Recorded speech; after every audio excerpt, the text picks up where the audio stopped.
Hello everyone, so this is Macro, and I'm going to be making a video on my top 10 tips on your way to 30 in Kingdom Under Fire 2.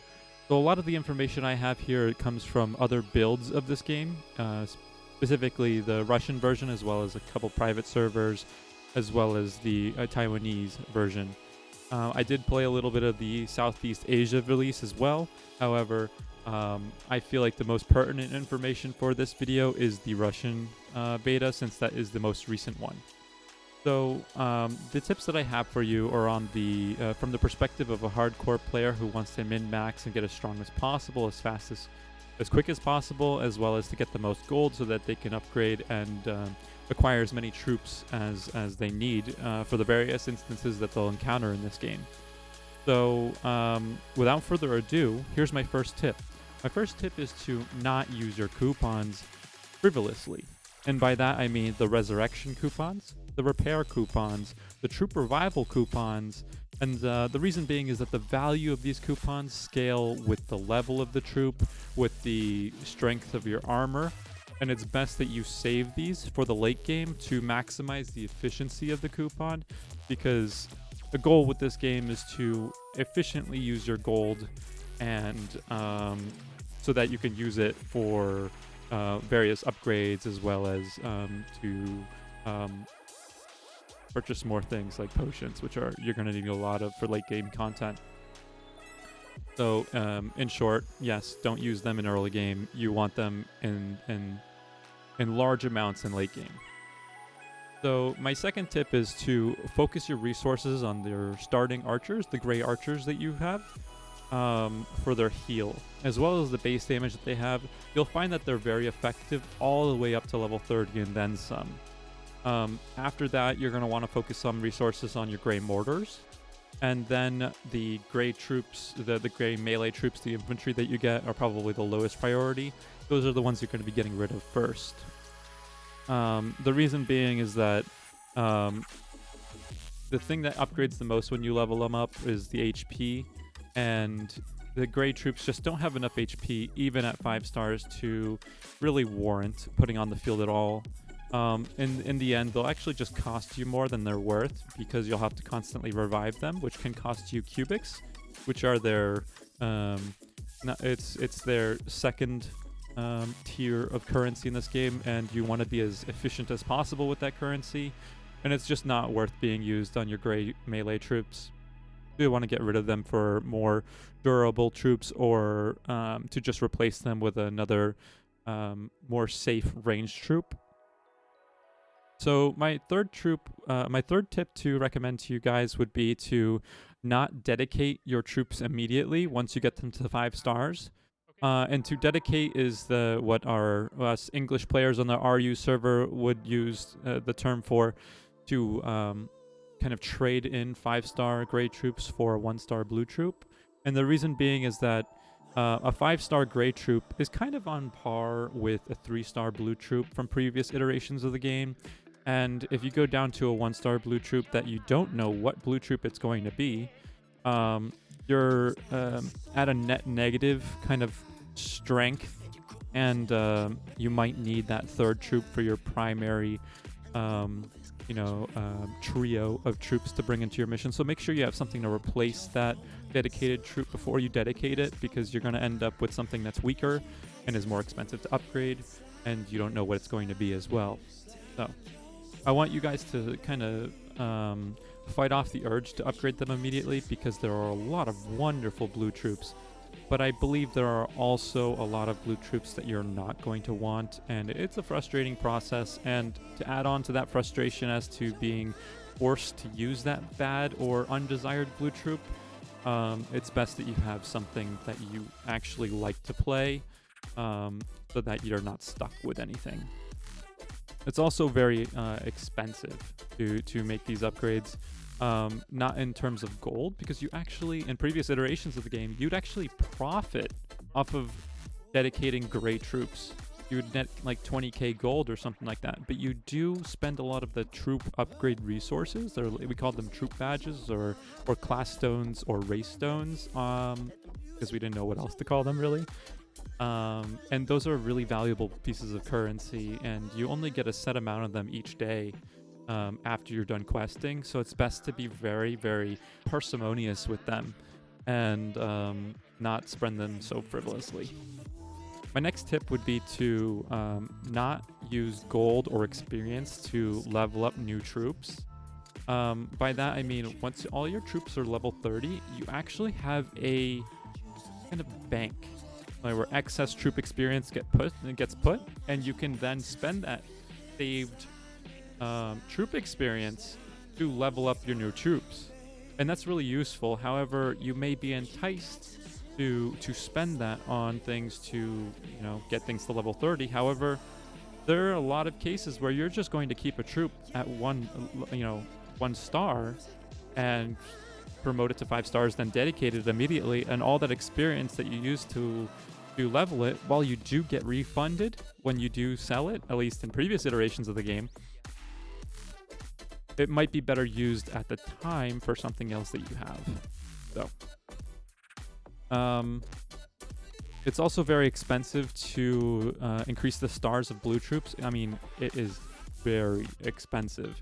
And if you're not sure you're going to be using that blue piece or that blue troop, you may just be sinking money into something that is utterly wasted and useless. So be mindful of the troops that you're spending your gold on, because you may regret it. And there are a lot of things in this game that require gold that you're going to want to have it available when you have the option of getting whatever that thing is. So that's a big important thing to keep in mind. And my fourth tip here is to make a macro for the letter F. In previous iterations of this game, the letter F was the kind of action button. You press F to pick up things, to get through dialogue, to communicate with things. For dialogue specifically, you're gonna want to macro it, actually, as well as looting things at the end of the mission.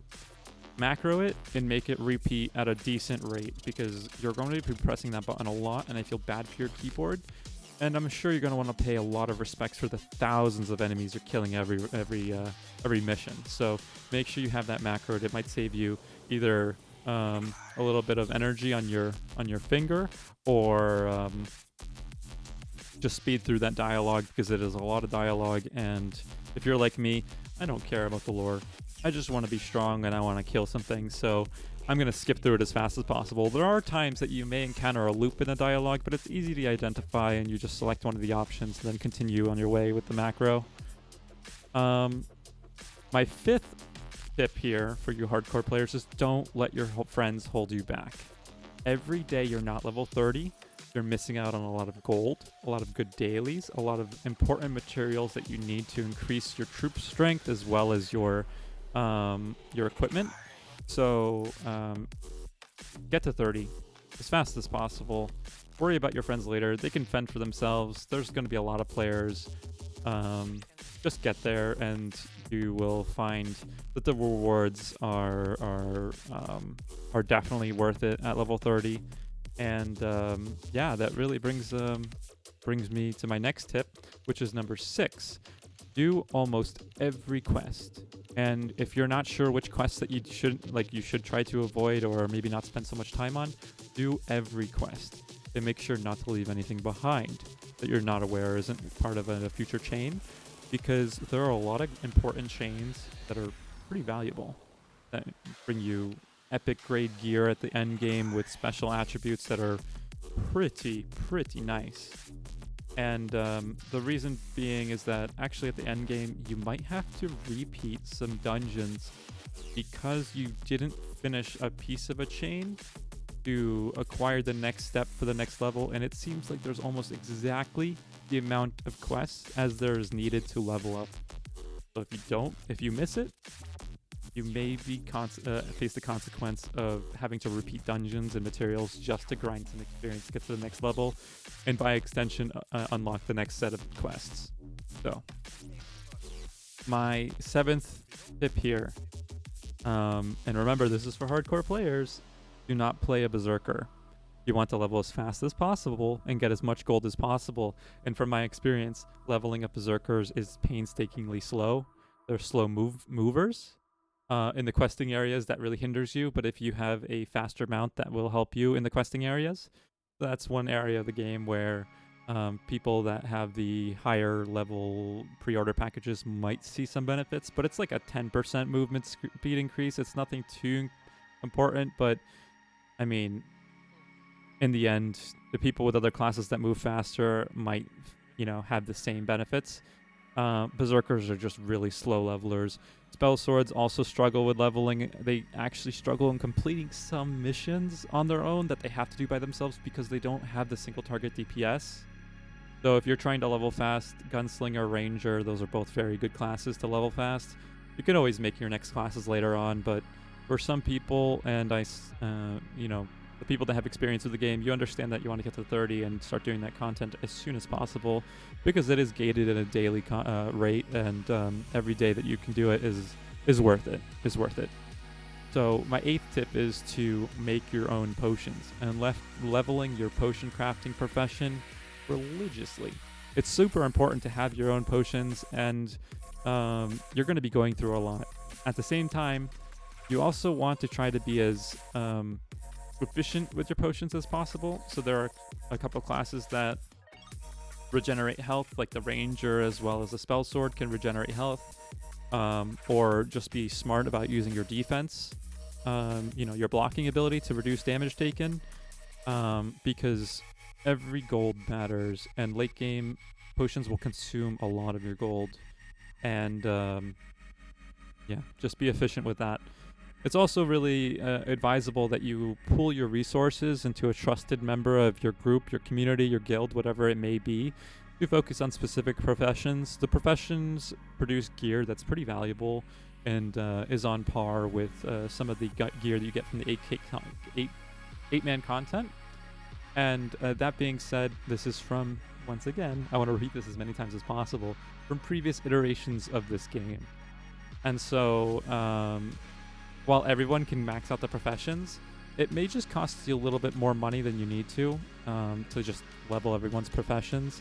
The gear is really valuable. It's helpful for leveling. It'll increase your leveling speed, but not everyone has to do it. And just producing your own gear won't be enough to level up the professions as fast as you need them to. And so it's might as well just have like a guild craftsman or something like that that'll help you out, at least for one for each. And also someone that you know is going to play the game for a long time and will be on a lot so that you can get the gear that you want. So that brings me to my last tip here. Do every daily, which means the daily hub in the main city, which means the mission tab that's also on the same window as your quests, is every day, because you get gold, you get valuable currency. I'm assuming that's where they're going to be giving cubics. That's where they're going to be giving troop revival coupons, universal repair coupons, as well as hero revival coupons. That's what happened in previous iterations of this game. And I did make another YouTube video on your kind of min-maxing from your dailies on my YouTube channel. So this is just going to be a short video. I rushed this out because the game is coming out in like 2 days, 1.5 days, something like that. And I'm super excited, and I'm sure that a lot of people can benefit from this information. So if you have any questions, you can hit me up on Discord. I'm on the official Discord. I might put it in my description. I also will be streaming just about every day. And yeah, I look forward to seeing you guys in the game. It's going to be a great time. What I've seen is that this game is far different from other iterations of the build in the terms of content, mounts, and I'm assuming troops as well, which gives me a lot of great hopes. And see you there. Bye-bye.